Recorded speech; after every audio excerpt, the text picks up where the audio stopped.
kini ba, ha? Di ba? Dakpon man si Senator Bato de la Rosa. Karon, di ba? Marines versus NBI. Pinoy versus Pinoy. Ang dahilan, sugo sa foreigner, sugo sa mga dayuhan. Di ba? Pinoy versus Pinoy ang mag-unay tungod sa mga dayuhan. Ha? Is that make sense? Ha?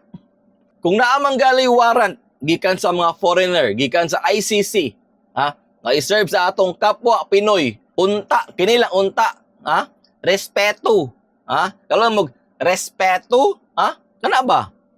Kapwa na nimo Pinoy, kadugo, kalahi, kababayan, Pinoy, ha?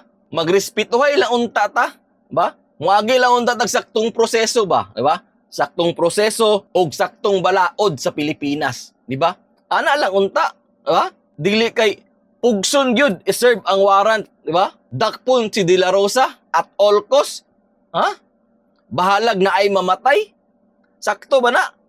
Ha? Pinoy versus Pinoy naggera tungod sa mga dayuhan, tungod sa arrest warrant sa ICC, ha?